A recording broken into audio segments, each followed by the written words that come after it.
आणि या संदर्भात कालपासून खूप मोठ्या प्रमाणात घडामोडी घडतात। अधिक माहिती देण्यासाठी आपल्यासोबत आमच्या प्रतिनिधी रश्मी पुराणिक आणि मनश्री पाठक आहेत। मनश्री आणि रश्मी, तुम्ही दोघंही या सर्व हालचालींवरती लक्ष ठेवून आहात। तर काल रात्री अगदी उशिरा भाजपच्या कोर कमिटीची बैठक झाली आहे, त्यानंतर MIM मनसे यांची भूमिका काय असेल याकडे लक्ष लागले। नेमक्या काय हालचाली घडतात? नम्रता, काल रात्री उशिरापर्यंत भाजपच्या कोर कमिटीची मीटिंग तर झालेलीच आहे। आज सकाळचं चित्र सुद्धा आपल्याला बघायला मिळेल की आता थोड्याच वेळात मुंबई महापालिकेकडे सगळे विजयी नगरसेवक जे आहेत ते यायला सुरुवात होईल। त्यांच्या पक्ष कार्यालयामध्ये प्रत्येक नगरसेवकांना मिळून त्यांची बैठक होईल। गटनेत्यांकडे महापौर आणि उपमहापौर पदाचे फॉर्म्स देण्यात आलेले आहेत। गटनेतेच आता बैठकीमध्ये नेमका कोण उमेदवार असणारे पक्षाचा ते घोषित करतील। मात्र भाजपच्या कोर कमिटी मीटिंगमध्ये नेमकं काय झालंय, काल रात्री उशिरा पर्यंत खलबतं सुरू होती। रश्मी, तू देखील तिथे उपस्थित होती, काय सांगशील?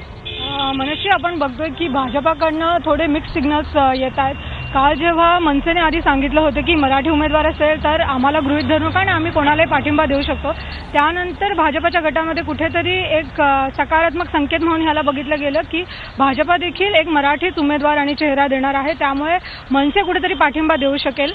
ही भाजपाला जे वाटतात ते संकेत आहेत। त्याच वेळेला असं सांगितलं जातं की भाजपा इतर पक्षातील जे नगरसेवक आहेत त्यांच्या देखील संपर्कात आहे, त्यामुळे आपण बघतो तोडाफोडीचं जे राजकारण असतं शेवटच्या क्षणापर्यंत किती नगरसेवक येऊ शकतात हे देखील पाहिलं जात आहे। त्याच वेळेला अगदी ताणू देखील नाही हे गोष्टी, कारण आपण पाहतो की कालच कॅबिनेटची बैठक झाली होती, त्यामध्ये शिवसेनेचे मंत्री देखील आले होते आणि मुख्यमंत्र्यांनी त्यांना कुठेतरी एक सकारात्मक प्रतिसाद देखील दिला होता की पारदर्शी मुद्दे जे तुम्ही मांडाल ते आम्ही स्वीकारायला तयार आहोत। त्यामुळे ह्याचा बॅलन्स कसा करता येईल हे सध्या पाहणं भाजपाकडे चालू आहे। त्यामुळे कालची जी बैठक झाली त्यात निर्णायक असं काही समोर आलं नसलं तरी एक ही गोष्ट आहे की शिवसेनेने जितकी ताठर भूमिका घेतली आणि आतापर्यंत जे समन्वय किंवा सामोपचाराने भूमिका भाजपाने घेतली होती, यापुढे जास्त ही भूमिका भाजपा घेऊ शकणार नाही, त्यामुळे भाजपा पण आक्रमक होण्याची तितकीच जास्त शक्यता आहे।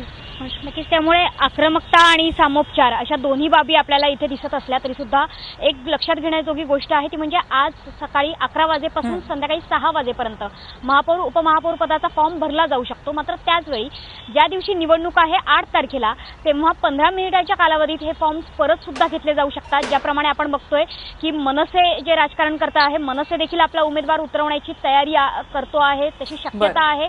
काँग्रेसची तशी तयारी आहे, भाजप शिवसेनेची तर आहेच आहे। त्याच्यामुळे एकंदरीत जर संभाव्य नावं लक्षात घेतली तर कदाचित शिवसेनेकडनं विशाखा राऊत ज्या आहेत, ज्या माजी महापौर होऊन गेलेल्या आहेत, त्यांना देखील संधी देण्याची शक्यता आहे। आज सकाळपासून विशाखा राऊत यांचं नाव चर्चेत आहे, आघाडीवर आहे। याशिवाय आशिष चेंबूरकरांचं नाव देखील आघाडीवर आहे, चर्चेत आहे। 8 मार्चलाच ही निवडणूक असल्या कारणाने कदाचित महिला दिनाचं निमित्त साधून पुन्हा एकदा महिला महापौर मुंबईला मिळतायत का, ही देखील उत्सुकता मुंबईकरांना आहे। नम्रता, नक्कीच। मनश्री आणि रश्मी, तुम्ही दोघी आपल्यासोबत राहा। आपला सहकारी ऋत्विक भालेकर सुद्धा आहे। शिवसेनेच्या गोटातल्या अपडेट्स आपल्याला जाणून घ्यायचे आहे। ऋत्विक, मनसेनं आमच्यासाठी सर्व पर्याय खुले असल्याचं सांगितलंय, झोप उडाली आहे का शिवसेनेच्या गोटात?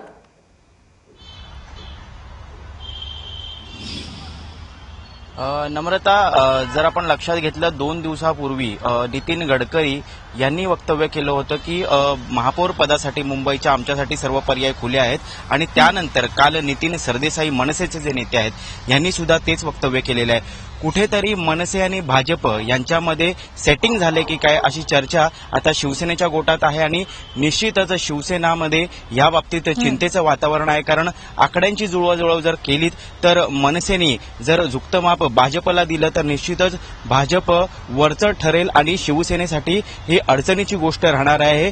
म्हणूनच शिवसेना आता पुन्हा एकदा इतर पक्षातले जे नगरसेवक आहेत त्यांच्याही संपर्कात असल्याचं सांगितलं जातंय।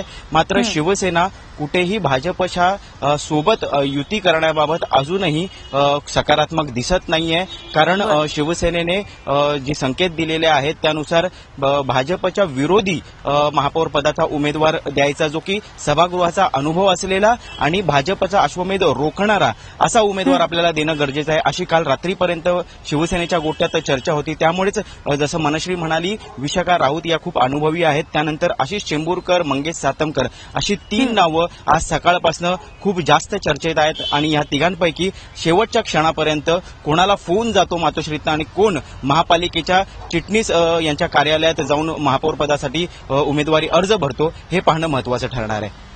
नक्कीच ऋत्विक, या संदर्भात ही सगळी जी प्रक्रिया आहे ती प्रक्रिया नेमकी कशी असणार आहे हे नाव डिक्लेअर होण्याची?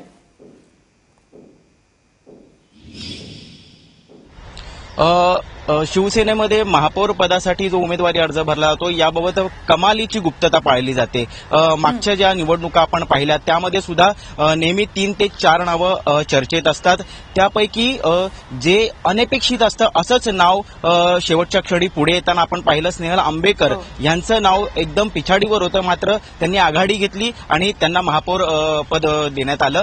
त्याच पद्धतीने या ठिकाणी आशिष चेंबूरकरांचं नाव सगळ्यात आघाडीवर आहे. त्यानंतर मंगेश सातमकर असतील, विशाखा राऊत ज्या माजी महापौर राहून गेलेल्या आहेत, पुन्हा त्यांना संधी दिली जाईल की नाही याबाबत शंका जरी उपस्थित करण्यात येत असली तरी आत्ताची जी काळाची गरज आहे त्यानुसार विशाखा राऊत यांचंही नाव पुन्हा एकदा रेसमध्ये आलेलं आहे. आणि शेवटच्या क्षणी म्हणजे एक साधारण तासाभरानंतर यापैकी जो कोणी महापौर पदाच्या अर्जासाठी उमेदवारी अर्ज भरणार आहे त्याला तो फोन जातो आणि त्या व्यक्तीला सांगितलं जातं की तुम्ही थेट महापालिकेत जा आणि सोपस्कर पार पाडा. एक पुढच्या तासाभरात हे चित्र आपल्याला स्पष्ट होताना दिसेल. नम्रता, नक्कीच ऋत्विक, तू राहाच आपल्यासोबत. आपले प्रतिनिधी रश्मी आणि मनश्री आहेत, पुन्हा एकदा त्यांच्याकडे जाऊया. मनश्री, आज महापालिकेचं कामकाज नेमकं कसं असेल? काय घडामोडी आज महापालिकेमध्ये घडतील? नम्रता, आपल्या सगळ्यांना जशाप्रमाणे माहिती आहे की 11 वाजल्यापासून 6 पर्यंत महापौर आणि उपमहापौर पदाचे उमेदवारी अर्ज भरले जातील. जसं ऋत्विक म्हणला की आता तासाभरानंतर सगळे नगरसेवक हे महापालिकेत यायला सुरुवात होतील. पक्ष कार्यालयात आपापल्या ते जमतील आणि त्यानंतर प्रत्येक गटनेत्याकडे महापौर आणि उपमहापौर पदाच्या उमेदवारीचा अर्ज आहे. ज्याप्रमाणे ऋत्विक म्हणला की मातोश्रीवरनं आदेश येतात, कदाचित शिवसेनेचा जो उमेदवार असेल संभाव्य तो तयार राहणार आहे. त्यांची सगळ्या प्रशासकीय बाबींची पूर्तता संभाव्य उमेदवारांच्या ही आधीच करून ठेवलेली आहे. त्याच्यामुळे कोणतीही अडचण उमेदवारी अर्ज भरताना येणार नाही याची काळजी गटनेत्यांनी देखील घेतलेली आहे. गटनेतेच पक्ष कार्यालयाच्या बैठकीत हे स्पष्ट करतील की आपल्या पक्षाकडून नेमका कोणता उमेदवार अर्ज भरणार आहे. त्यानंतर हे सगळे नगरसेवक आपल्या उमेदवाराला घेऊन महापालिका चिटणीसांच्या कार्यालयात जातील. तिथे अर्ज भरला जाईल. अर्थात अर्ज भरण्याची प्रक्रिया ही फार काही मोठी नाहीये, मात्र अर्थातच हे सगळे नगरसेवक आपल्या उमेदवाराला अगदी वाजत गाजत चिटणीसांच्या कार्यालयापर्यंत घेऊन जातील. तिथे अर्ज भरण्याची प्रक्रिया पार पडेल. अर्ज भरल्यानंतर हे अर्ज आता 8 तारखेलाच आपल्या समोर खुले होतील निवडणुकीच्या दिवशी.